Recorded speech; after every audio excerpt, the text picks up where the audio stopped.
e a impunidade.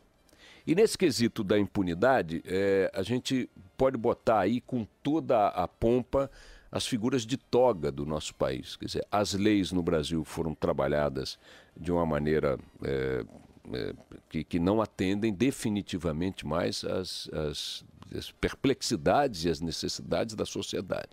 Os atos de violência extrema estão sendo tratados pela justiça brasileira como se fossem os atos de violência, digamos, proporcionados ou aguçados por circunstâncias sociais, por coisas do gênero. Mal comparando, é como se estivéssemos daqui a 3 anos ou 4 discutindo a necessidade de fazer progressão de pena do assassino de Realengo se ele tivesse sobrevivido ao massacre que promoveu. É como se daqui a 5 anos estivéssemos discutindo se ele teria direito ou não de passar a parte do dia na rua, trabalhando e voltando à noite para a cadeia. Claro que vocês vão dizer, mas seria um absurdo. Claro que seria um absurdo. A dimensão do crime, a violência com que foi praticada, o alcance dessa violência obriga a que a sociedade seja atendida na sua justa aspiração de fazer com que a pena, dentro da lei e tal, vá até o extremo que puder ir.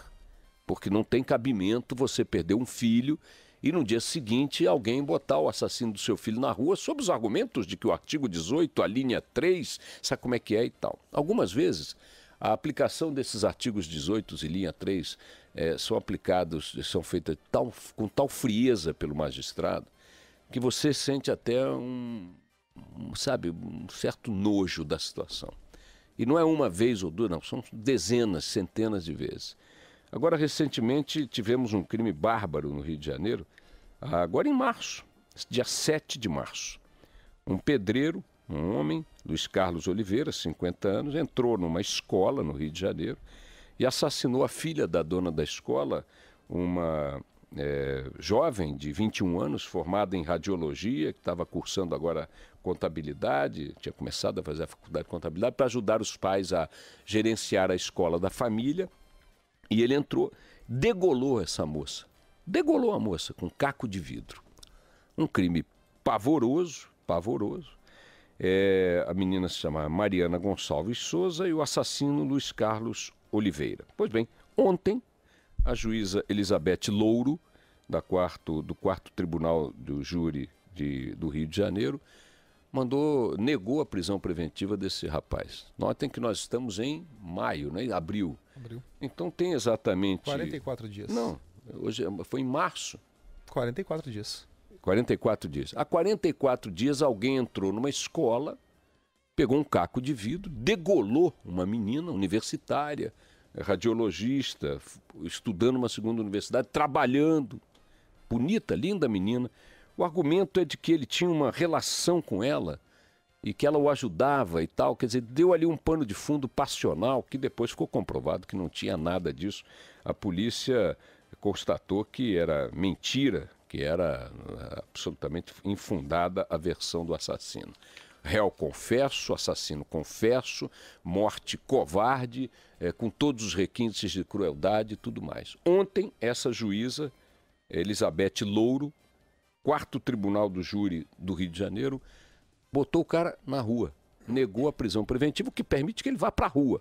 Agora, até aí, vamos lá, a Lei 3, número 4,5, a Rádio Band News Fluminense FM foi ouvir essa senhora e perguntou a ela, mas senhora, vem cá, como é que é? Ouçam a explicação.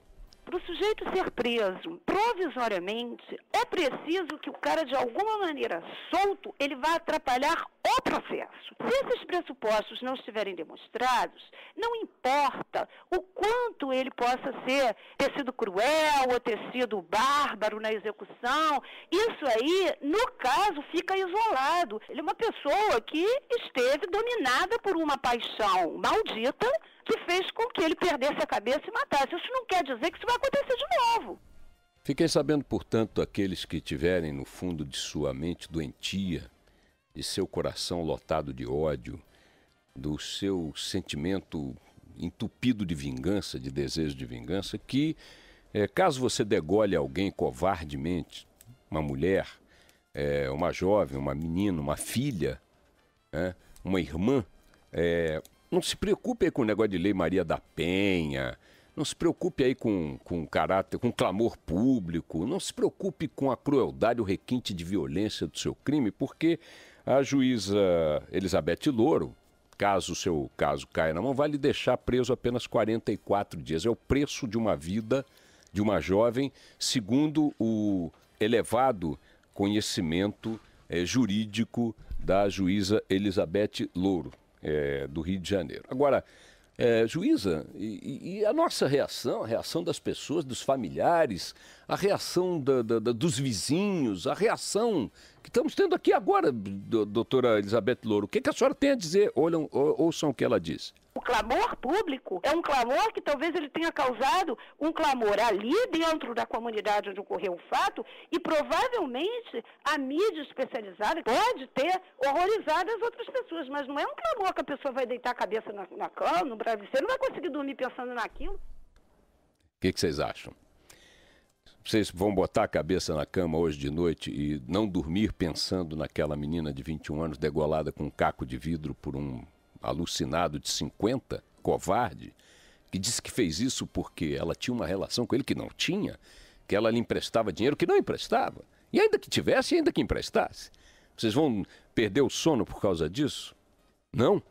Olha, acho bom começar a perder. Não tanto por causa disso, mas por causa de juízes como esse.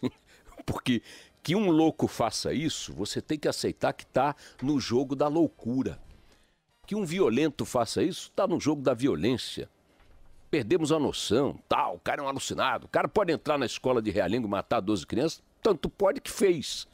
Mas pode um juiz, na frieza de seu conhecimento, de sua autoridade, meter uma caneta no dia seguinte e quando você perguntar, vem cá, o que é isso? Ele falar do jeito que essa senhora está falando, com essas razões, com esses fundamentos, nesse tom, que vai além daquele... Bom, agora não parou aí não, ouçam o que mais ela falou. A mim me cabe especialmente velar para que o direito fundamental dos réus sejam preservados enquanto ele estiver sendo processado. Pronto, está aí uma senhora defensora da justiça, do bom senso, a juíza Elizabeth Louro. Se houver, no caso, um filho seu, uma filha sua, um ente querido que venha a ser brutalmente assassinado por alguém, gratuitamente, sem nenhuma razão, sem nada, a juíza Elizabeth Louro estará muito, mas muito preocupada em preservar os direitos desse assassino à luz do andamento do processo e está acabada a conversa. Se você quiser perder o sono, perca. Se tiver clamor público, tem e tal.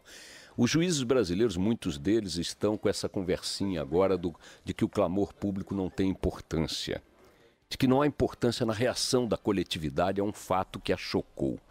Esse tem um grande guru no Supremo Tribunal Federal, que é o ministro Gilmar Mendes, que cunhou aquela frase que eu não estou nem aí para o homem da esquina.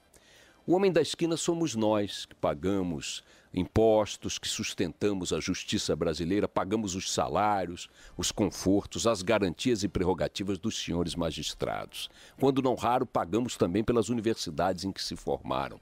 Para que, uma vez formados, revestidos de sua autoridade, de suas prerrogativas e de suas togas, eles nos cuspam na cara, como me parece, se fosse uma filha minha, esta senhora estaria cuspindo na minha cara. Aliás, não sendo uma filha minha, também está cuspindo, porque eu me sinto como pai numa hora dessa. E quero dizer à senhora juíza Elizabeth Louro, respeitosamente, data vênia, excelência, o seguinte: eu gosto muito de botar a mãe no meio. Porque quando a gente bota a mãe no meio, a gente na mesma hora lembra da nossa mãe. Então eu gosto de perguntar para a autoridade assim: se fosse a sua mãe, o senhor deixaria na maca do hospital 20 dias? Se fosse a senhora sua mãe, a senhora trataria dessa maneira na repartição pública? Se fosse a senhora sua mãe, o senhor negaria a ela o acesso ao medicamento e tal? Pois bem, doutora Elizabeth Louro, se fosse a sua filha degolada por um louco com um caco de vidro no lugar de trabalho dela, sua filha cheia de esperanças, com 21 anos, linda, querida, boa filha, boa estudante, recém-formada numa especialidade, cursando outra, com todo o horizonte à frente, 21 anos, doutora Louro, fosse a sua filha, entupida, encharcada de sangue, com um caco de vidro ao lado do pescoço. A senhora repetiria esse discurso absolutamente absurdo que a gente acabou de ouvir? Durma bem, doutora Elizabeth Louro, com seus valores e sua lei.